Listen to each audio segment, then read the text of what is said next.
जय हिंद दोस्तों।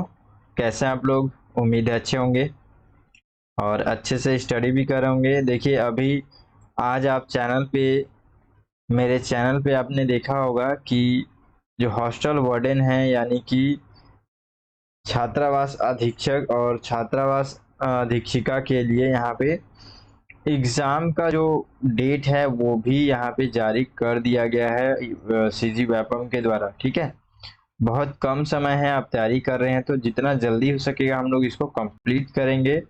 और जो जो खास बातें हैं, ठीक है, केवल इम्पोर्टेंट चीजें ही हम लोग पढ़ेंगे, इस बात को याद रखना है। देखिए मैं बार बार सिलेबस देखता हूँ, बार बार क्वेश्चन देखता हूँ, ठीक है, ताकि हम लोग भटके ना। ठीक है, तो आप पूरा विश्वास करके अच्छे से बस पढ़िए। आपको बहुत बेहतर तरीके से मैं कंप्यूटर का आपका बहुत अच्छे से मैं तैयारी करा दूंगा यहाँ पे। ठीक है, और जितना जल्दी हो उतना जल्दी करेंगे।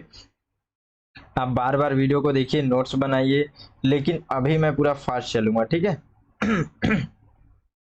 देखिए पहला चैप्टर हम लोग पढ़ चुके हैं, अब दूसरा चैप्टर है हमारा यहाँ पे कंप्यूटर का विकास, डेवलपमेंट ऑफ कंप्यूटर। ठीक है, देखिए सबसे पहले हम लोग क्या है, इसमें बहुत सारी चीज़ों को मैं छोड़ा हूँ क्योंकि देखिए इंपॉर्टेंट नहीं है तो हम लोग को नहीं पढ़ेंगे। ठीक है, ये भी बहुत ज़्यादा इंपॉर्टेंट नहीं है, लेकिन क्या है कि कंप्यूटर का विकास से एक ये बेस है, तो कुछ कुछ चीज़ें यहाँ से इम्पोर्टेंट है। ठीक है, कहीं ना कहीं वहां से पूछ लेता है, कई बार उसका फुल फॉर्म पूछ लेता है, तो वो सारी चीजें हम लोग यहाँ से पढ़ने वाले हैं। ठीक है, चलिए देखिए सबसे पहले यहाँ पे देखिए ये एबेकस। ठीक है, 1964 से तो इसका शुरुआत हुआ था, सारी चीजें जो है जो यहाँ पे कंप्यूटर का विकास यहाँ से शुरू होता है। लेकिन यहाँ पे क्या है कि आप जब शुरुआत करते हैं तो किस तरीके की शुरुआत करते हैं, देखिए अभी यहाँ पे ये इसको हम लोग कंप्यूटर बोलेंगे क्या? बच्चे लोग अभी खेलते हैं इसको, है ना, जाएंगे तो बच्चे लोग देखेंगे इससे खेलते हैं, गिनती सीखते हैं, लेकिन उस समय ये इसको कंप्यूटर के रूप में माना जाता है। तो एबेकस, इसका क्या नाम है? एबेकस। ये जो आप देख रहे हैं इसका नाम था एबेकस। इसका आविष्कार किसने किया? तो इसका आविष्कार किया ली काई चैन ने। ठीक है, याद रखेंगे इसका नाम क्या है, अबेकस। इसको कौन आविष्कार करता है? बस यही इसी तरीके से प्रश्न यहाँ से बन रहा है। और ये जो यांत्रिकी युग का ये शुरुआत था, तो शुरुआत में एबेकस नाम का ये जो बना हुआ है आप देख रहे हैं, कंप्यूटर के समान एक तरीके से यांत्रिकी टाइप का चीज था, केवल गणना के लिए नॉर्मल यूज होता था। देखिए यहाँ पे एक तरीके का उस समय इसको मशीन माना जाता है, तो हम लोग इसको बोल सकते हैं एबेकस मशीन था ये। और इसमें जोड़ घटाव गुणा भाग का कार्य किया जाता था। ठीक है, उसके बाद से देखिए इसी में एक पॉइंट है कि इसमें किसी विशिष्ट प्रकार के कार्यक्रम या फिर प्रोग्राम का उपयोग नहीं किया जाता था। इसमें और क्या प्रोग्राम कर सकते हैं? ठीक है, जोड़ घटाने गुणा भाग बस कर सकते हैं। ठीक है, तो चलिए दूसरा देखते हैं यहाँ पे नेपियर बोन्स। नेपियर बोन्स जो है यहाँ पे ये ये जो नेपियर बोन्स है ना, ये जो आप देख रहे हैं यहाँ पे लकड़ी का बना हुआ, यहाँ पे एक दो तीन चार पाँच छः सात आठ नौ जीरो टाइप से सब चीजें लिखी हुई है। तो ये क्या है ना, ये लकड़ी का बना हुआ उस समय मशीन था। इससे भी मेन चीज तो इसमें अभी गणना ही शुरुआत हुआ था। तो देखिए ये क्या है कि स्टॉकलैंड जो है, सॉरी, स्कॉटलैंड के गणितज्ञ जॉन नेपियर, नेपियर बोन्स बोला जाए तो नेपियर से नेपियर बोन्स आपको याद रहेगा। ठीक है, और जॉन नेपियर, नेपियर नेपियर, ठीक है, नाम से ही इनका ये मशीन का भी नाम पड़ा है। तो जो जॉन नेपियर होते हैं ना, वही 1617 ईस्वी में इसको बनाते हैं। ठीक है, याद रखेंगे। और इस पर 10 आयताकार पट्टियां होती है, इस तरीके से पट्टियां हैं ये। और इसमें त्रिविमीय होता है जिस पर 0 से 9 तक के पहाड़े लिखे होते हैं, इसमें इस तरीके की चीजें हैं। लेकिन देखिए मेन इंपॉर्टेंट क्या है, मशीन का नाम क्या है और उसके खोजकर्ता या एक तरीके से उसको बनाने वाले आविष्कारकर्ता कौन है, बस यही मुख्य बातें हैं यहाँ पे। चलिए आगे देखते हैं। ये थोड़ा सा मोस्ट इंपॉर्टेंट है क्योंकि यहाँ से बार बार प्रश्न पूछता है, बेबेज का एनालिटिकल इंजन। ठीक है, तो ये चार्ल्स बेबेज थे और इन्होंने 1834 में यहाँ पे ये मशीन देख रहे हैं, ये चार्ल्स बेबेज ये एनालिटिकल इंजन के नाम से इसको जाना जाता है। ठीक है, थोड़ा सा आगे आविष्कार बढ़ा कंप्यूटर का और कुछ इस तरीके का हुआ। तो इस तरीके का जो एनालिटिकल इंजन के नाम से हमने इसको जानते हैं, या फिर इसी को हम लोग ये देखिए यहाँ पे डिफरेंस इंजन के नाम से भी जानते हैं। तो यहाँ सबसे पहला प्रश्न तो आपको यही बनेगा, ठीक है। एनालिटिकल इंजन का आविष्कार किसने किया था? चार्ल्स बेबेज, ठीक है। और देखिए ये जो इंजन है ना, इसको आधुनिक युग में भी प्रयोग मतलब इसको प्रयोग तो किया जा रहा है। कंप्यूटर से बहुत सारी अधिक ये समानता भी रखता है, मतलब लगभग ऐसा है कि एक तरीके से इसको ना कंप्यूटर का बेस माना जाता है, ठीक है। आधुनिक कंप्यूटरों का ये आदि आदि प्रारूप जिसमें मशीन प्रोग्रामिंग होने के भी लायक थी, मतलब इसका मतलब ये है कि आधुनिक अभी जो कंप्यूटर है ना, उसी का ये प्रारूप मतलब सबसे पहला प्रारूप माना जाता है। मतलब धीरे धीरे इसी से होते हुए कंप्यूटर का आविष्कार हुआ जो आज हम लोग देख रहे हैं, ठीक है। आज हम लोग मॉडर्न तरीके का जो कंप्यूटर लैपटॉप देख रहे हैं, तो ये सबसे पुराना उसका एक तरीके से वर्जन मान सकते हैं हम लोग, ठीक है। इसका दूसरा नाम क्या है यहाँ पे? डिफरेंस इंजन, ठीक है। एनालिटिकल इंजन डिफरेंस इंजन का ही एक विकसित रूप है। एनालिटिकल इंजन ये सेम इसी को बोला जा रहा है, डिफरेंस इंजन भी इसी का नाम था, ठीक है। चार्ल्स बेबेज जो है वो कंप्यूटर का यहाँ पे कंप्यूटर विज्ञान के जनक माने जाते हैं, चार्ल्स बेबेज। इस टॉपिक से आप क्या याद रखेंगे? सबसे ज्यादा 3 बातें। सबसे पहला क्या है? एनालिटिकल इंजन के आविष्कारक कौन है? चार्ल्स बेबेज, ठीक है। और एनालिटिकल इंजन जो है ये क्या है, एक तरीके से मतलब यहाँ पे प्रश्न बन सकता है कि कौन सी ऐसी यांत्रिकी इंजन है जो कि डिफरेंस इंजन के नाम से भी जाना जाता है, ठीक है। तो ये दूसरा प्रश्न बन सकता है, इसलिए इसका दूसरा नाम भी याद रखेंगे। तीसरा ये याद रखेंगे, चार्ल्स बेबेज को कंप्यूटर विज्ञान का जनक माना जाता है, ठीक है। उसके बाद से आगे बढ़कर क्या आया? मार्क 1 1944 में एनेक आईबीएम कंपनी के द्वारा इसका निर्माण किया गया। ये एक विद्युत यांत्रिक था और इसका उपयोग जो हुआ यहाँ पे द्वितीय विश्व युद्ध के दौरान हुआ था। ये जो देख रहे हैं आप, यही है, ठीक है। यही मशीन जो है, ये मशीन जो है इसी को मार्क 1 कहते हैं, ठीक है। ये मशीन है। इस तरीके से धीरे धीरे विकास हो रहा है। अभी और हम लोग पढ़ने वाले हैं इसमें। देखिए जो जो चीजें मैं आपको हिंट कर रहा हूँ ना, बार बार मैं आपको नहीं बोल सकता कि चार्ल्स बेबेज को रखो, लिखो, याद रखो, कट लो, ऐसा नहीं बोल सकता मैं, ठीक है। मैं आपको एक बार हिंट करूं, आप तुरंत समझ जाएंगे, ठीक है। इस तरीके से आपको ध्यान रखना है ताकि समय बचे हमारे पास। आपको थोड़ा सा हिंट क्या मतलब समझना है कि क्योंकि मैं वैसे ही बहुत सारी चीजें छोड़ देता हूँ, क्योंकि मैं इतना ज्यादा ये सब चीज, इतना सारी चीजें पढ़ना है, आप कितना पढ़ोगे, है ना। तो बहुत ज्यादा पढ़ाना इंपॉर्टेंट नहीं है, जो इंपॉर्टेंट चीजें उसको पढ़ाना इंपॉर्टेंट है, ठीक है। देखिए आगे एनिक, ये सॉरी इनेक, मोस्ट इंपॉर्टेंट है इनेक। कंप्यूटर विकास के अंतर्गत अगर कोई प्रश्न बन रहा है तो सबसे ज्यादा प्रश्न इनेक से बन रहा है, ठीक है। इनेक का सबसे पहला पॉइंट तो यहीं से प्रश्न ज्यादातर बन रहा है कि ये जो ENIAC क्या है।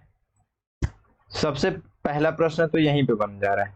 तो देखिए इसका फुल फॉर्म क्या है? Electronic numerical integrator and computer. Electronic numerical integrator and computer. देखिए 2 4 5 10 बार 20 बार कम से कम रटना पड़ेगा आपको, और कोई इसमें प्रॉब्लम नहीं है। चलते फिरते रहे, आप एक बार 2 बार रट लेना, ठीक है, ज्यादा कुछ नहीं है। मैं अभी आपको पूरा नोट्स बनवा रहा हूँ, ठीक है। इससे और सरल और कम नोट्स आपको नहीं मिलेगा, बहुत बेहतर तरीके से मैं आपको बता रहा हूँ। तो बिल्कुल एक बार नोट्स जरूर बना लेना, ठीक है। और जरूर आप बताना एक बार कमेंट करके, कम से कम लाइक तो कर ही देना यार, इतना बहुत मेहनत लगता है सब चीजों को करने में, ठीक है। चैनल को सब्सक्राइब कर लोगे तो और ज्यादा मोटिवेशन मिलेगा, साथ ही साथ आपको उससे नोटिफिकेशन भी मिलेगा, बेल आइकन अगर आप टैप कर लोगे तो, ठीक है। तो सब क्या है, आपके लिए काम करने का और मेहनत, और जितना ज्यादा हो सके मेहनत करने का मोटिवेशन मिलता है, ठीक है। आपका तो कोई खर्चा नहीं लगता, बल्कि बहुत अच्छा आपका तैयारी करा देते हैं। तो देखिए यहाँ पे बार बार इसको आप याद कर लेना। इनेक से पहला तो ई से इलेक्ट्रॉनिक, और न्यूमेरिक, एन से न्यूमेरिक, और इंटीग्रेटर, कहाँ है, आई से इंटीग्रेटर, एंड यहाँ पे एंड साइलेंट हो गया समझ लो, और फिर कंप्यूटर। अब यहाँ पे देखिए इसके बारे में पढ़ते हैं आगे। अमेरिकी वैज्ञानिक जेपी एकर्ट, ठीक है, जेपी एकर्ट और जॉन मुचली ने सामान्य कार्यों के लिए 1946 में इसका आविष्कार किया था। मोस्ट इंपॉर्टेंट है, याद रखना, मोस्ट इंपॉर्टेंट है। पहला पॉइंट याद रखेंगे इसका फुल फॉर्म, दूसरा आविष्कारक, तीसरा सन 1946। ये इसका एक एक चीज मैं इसलिए बोल रहा हूँ क्योंकि ये मोस्ट इंपॉर्टेंट है। प्रथम पूर्ण इलेक्ट्रॉनिक डिजिटल कंप्यूटर है, मोस्ट इंपॉर्टेंट। पहला प्रश्न यहाँ से, ये हर एक जगह पे प्रश्न बन रहा है आपका, ठीक है। यहाँ से प्रश्न बन जाएगा कि इलेक्ट्रॉनिक डिजिटल कंप्यूटर निम्नलिखित में से सर्वप्रथम किसने उसका आविष्कार किया था, या निम्नलिखित में से कौन सा है। तो ईनेक, यूनिबैक, मार्क 1, इस तरीके से ऑप्शन में दे देगा। ठीक है, तो आपको याद रखना है एकदम। देख रहे हैं इससे और छोटा नोट्स आप क्या बनाएंगे, आप ही बताइए, ठीक है ना। देखिए बहुत बहुत ज्यादा सोच समझ करके मैं आपके लिए ये बना रहा हूँ सब चीजों को, तो आप उसका कम से कम यूज करें, अच्छे से यूज करें, बहुत अच्छा लगेगा। आपके एग्जाम में ये सब चीजें आती हैं, यहाँ से आप उसको सॉल्व कर लेते हैं, अच्छे से तैयारी कर लेते हैं, तो थोड़ा सा तो याद करेंगे ना। चलिए देखते हैं आगे। यूनिबैक 1, ठीक है, प्रथम ये व्यापारिक कंप्यूटर है। सबसे पहला पॉइंट, यूनिबैक 1 जो है ये प्रथम व्यापारिक व्यापारिक कंप्यूटर है, ये व्यापारिक कंप्यूटर यूनिबैक नाम से। इसका निर्माण कब हुआ, 1954 में। यहाँ से पहला प्रश्न और ज्यादातर प्रश्न, मोस्ट इंपॉर्टेंट प्रश्न क्या बनता है, ये अलग है, ठीक है ना। प्रथम व्यापारिक कंप्यूटर कौन सा है, बस इतना ही मेन है। यूनिबैक 1, बैंक आ जा रहा है बार बार, यूनिबैक, ठीक है, यूनिबैक। अच्छा, बैंक इसीलिए आ रहा है, देखो अब याद भी रख सकते हो इससे। बैंक में क्या होगा, व्यापारिक चीजें होंगी, तो इसलिए व्यापार के लिए क्या बनेगा, यूनी बैंक। बैंक नाम से याद रखना, बैंक 1, ठीक है, यूनी बैंक 1। यूनी बैंक नाम है, लेकिन हम लोग बैंक याद रखेंगे ताकि ये ज्यादा याद रहे, ठीक है। पढ़ाते समय इस तरह से कुछ हो जाता है तो वो ज्यादा याद रहता है, तो अब याद रहेगा आपको। और ये जो है इसको, इसका जो आविष्कार है किसने किया था, या उसका निर्माण किसने किया था, जीईसी का फुल फॉर्म क्या है, जनरल इलेक्ट्रॉनिक कॉरपोरेशन। तो इसने जो है ये प्रथम व्यापारिक कंप्यूटर का निर्माण किया था, ठीक है।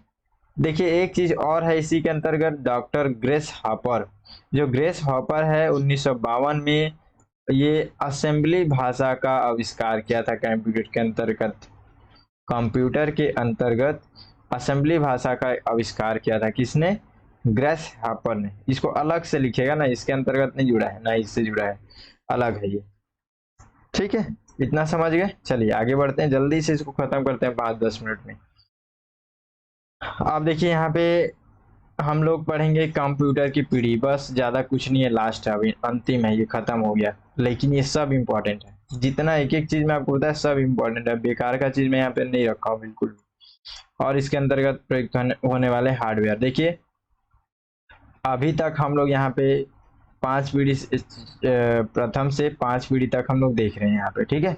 तो इसके अंतर्गत देखिए प्रथम पीढ़ी के अंतर्गत क्या विकास हुआ, क्या क्या ऐसे मशीन विकास हुए, ठीक है, हम लोग उसको कंप्यूटर मान करके भी बोल सकते हैं। देखिए सबसे पहला और मोस्ट इंपॉर्टेंट क्या है, ये ईनेक, ये प्रथम पीढ़ी का कंप्यूटर है, हम लोग ऐसा मान सकते हैं, ठीक है। दूसरा एडवेक, ये भी प्रथम पीढ़ी का, और ये यूनिवैक 1, कुछ बात नहीं है, कोई दिक्कत नहीं है, नहीं याद रहता है, लेकिन ये इनैक याद होना चाहिए, इनैक याद रख लो, प्रथम पीढ़ी का है ये, ENIAC, ENIAC, ENIAC, ENIAC, ENIAC, ठीक है। इसका फुल फॉर्म क्या था, ई से इलेक्ट्रॉनिक, एन से न्यूमेरिकल, और आई से क्या था, इंटीग्रेटर, ए से एंड, और सी से कंप्यूटर, ठीक है। इस तरीके का था, याद रखेंगे इसको। द्वितीय पीढ़ी में देखेंगे IBM 1401, ठीक है।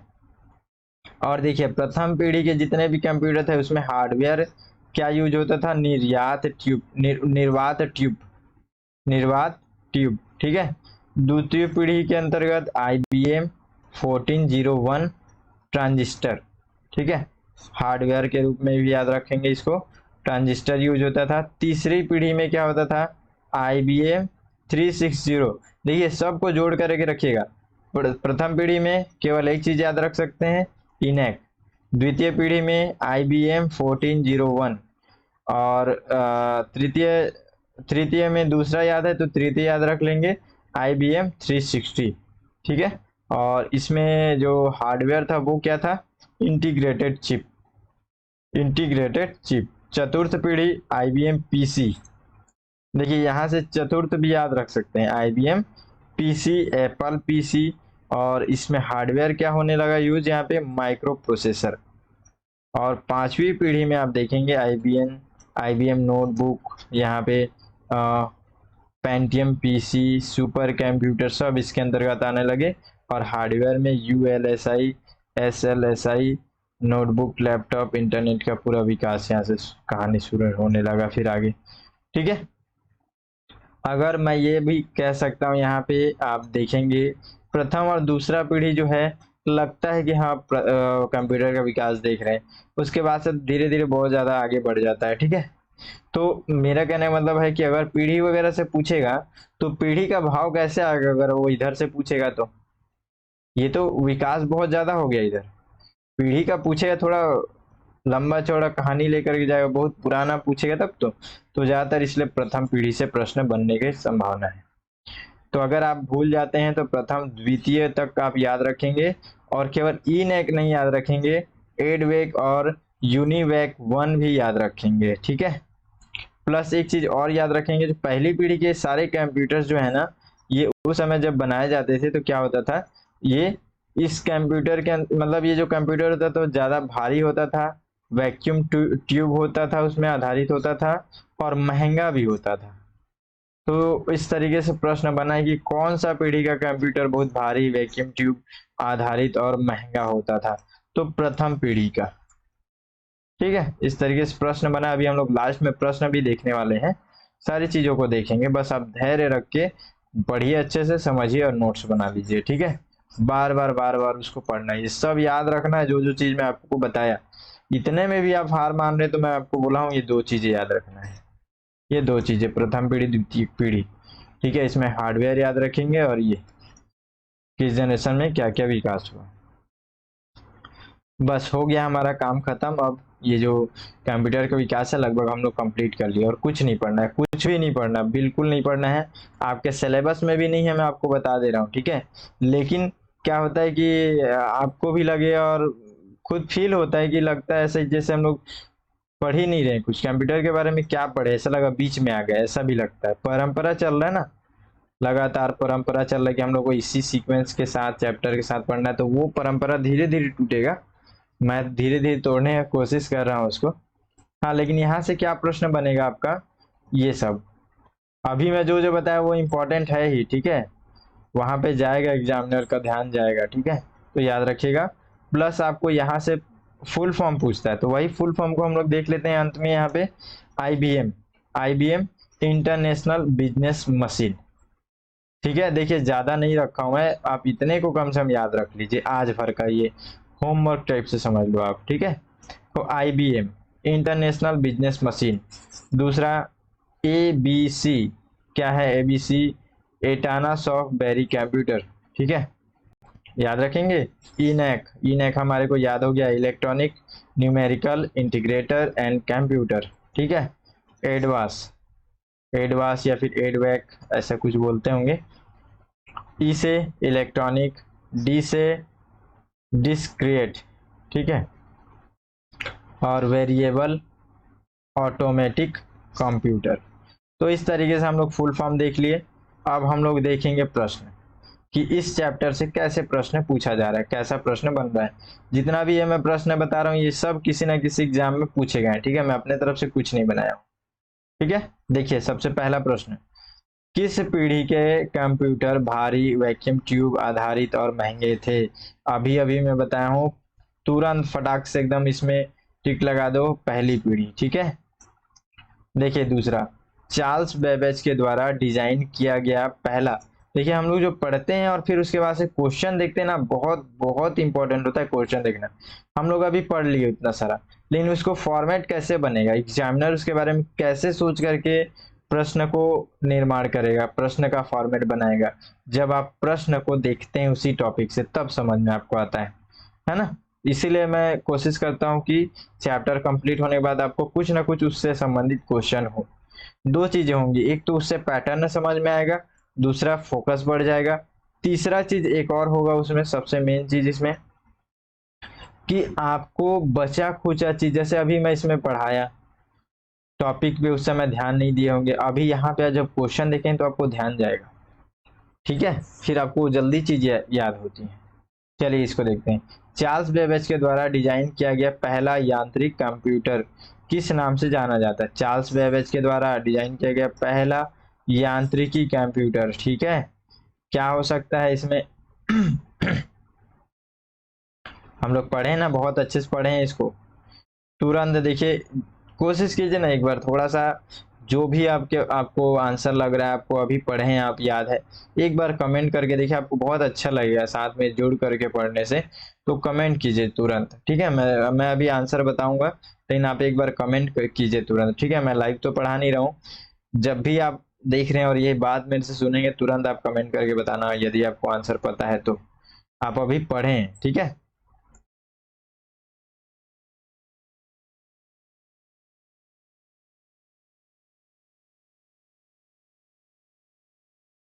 चलिए ठीक है, हो सकता है आप अभी तक इसका आंसर दे दिए होंगे, मैं देखूंगा बाद में, चेक करूंगा, ठीक है ना।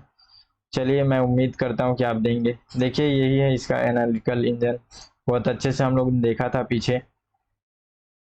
देखिए, प्रथम electronic digital programmable computer device 1943 का पूरा नाम क्या है? पूरा नाम क्या है? हम लोग एक ही चीज जान रहे हैं कि डिजिटल प्रथम electronic digital programmable computer device क्या हो सकता है, हम लोग को पता है। अब हम लोग उसका फुल फॉर्म जानेंगे, इसमें क्या है हो सकता है। चलिए मैं बता देता हूँ, ये है electronic numerical integrated and analytical computer, ठीक है, ये है। मतलब हम लोग अभी क्या पढ़े थे, क्या पढ़े थे? ई एन आई ए सी पढ़े थे, तो ये वही वाला है। एंड सॉरी सॉरी, इंटीग्रेटर के पास एनालिटिकल नहीं आएगा ना, एनालिटिकल नहीं आएगा, ये नहीं होगा। इलेक्ट्रॉनिक न्यूमेरिकल, शायद इसमें कुछ गलत हो गया है क्या? कंप्यूटर, ये दो दो बार कंप्यूटर नहीं आएगा ना। Electronic numerical integrated and computer, ये वाला अपना ऑप्शन है, डी सही आंसर है इसका।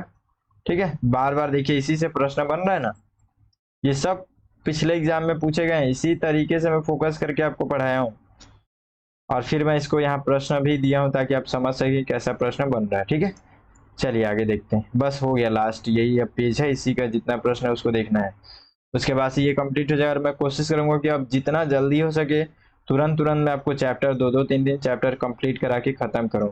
लेकिन देखिए क्या होता है, जब मैं पढ़ता हूं और ये इस टाइप से जब आपको आप पढ़ाने के लिए सोचता हूं, तो थोड़ा सा अच्छा पढ़ाने का मन करता है, ठीक है, बेहतर करने का मन करता है, इसके कारण से मैं थोड़ा सा हड़बड़ा करके नहीं कर पाता कुछ भी चीज।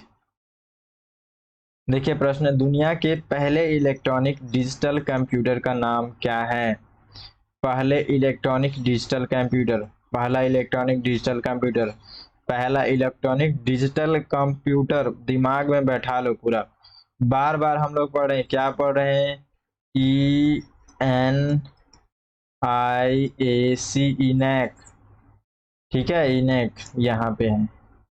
प्रथम सामान्य प्रयोजनार्थ इलेक्ट्रॉनिक कंप्यूटर इनेक का पूर्ण नाम क्या है? देख रहे हैं बार बार पूर्ण नाम, शॉर्ट नाम, पूर्ण नाम, शॉर्ट नाम। हाँ, लेकिन याद रखेंगे हम लोग ये भी पढ़ रहे हैं उसके साथ, पहला इलेक्ट्रॉनिक डिजिटल कंप्यूटर है। इससे ये भी आपको यहाँ पे क्लियर होता है कि जो हम लोग इनेक बार बार पढ़ रहे हैं उसका उसका एक विशेषता ये भी है कि ये पहला इलेक्ट्रॉनिक डिजिटल कंप्यूटर है। ठीक है, इसका देखिए क्या हो सकता है, यहाँ फुल फॉर्म क्या है? Electronic numerical integrator and computer.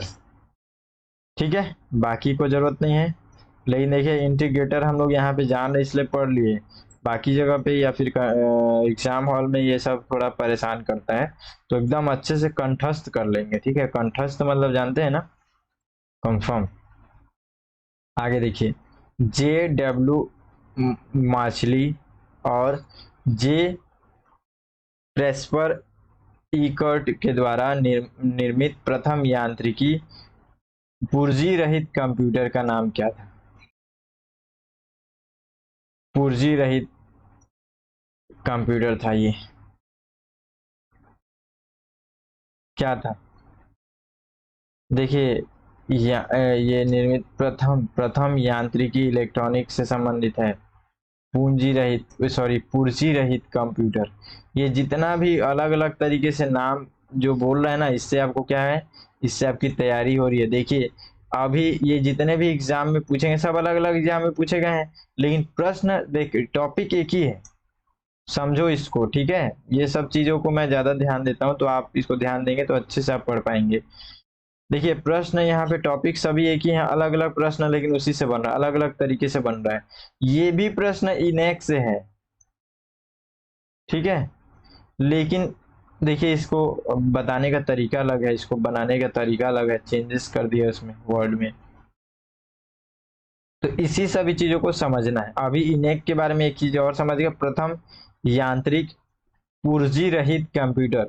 इसको नोट्स में आप जहाँ पे इनेक के बारे में हम लोग पढ़े थे वहीं नीचे में लिख लेना, आप ऐसे पढ़ेंगे। ठीक है, ताकि आपको और वेरिएशन समझ में आ सके, और ये सब चीजें हम लोग क्वेश्चन बनाने से ही समझ में आता है। ठीक है, तो यहाँ पे क्या होगा, ENIAC, इनेक। ठीक है, अगला प्रश्न, लास्ट प्रश्न, डगलस एंगलबर्ट ने निम्नलिखित में से किस उपकरण या इंटरफेस का आविष्कार किया था? किसका किया था? याद रखिएगा, ये मैं आपको नहीं पढ़ाया हूँ, मतलब मैं इसको पढ़ा रहा हूँ।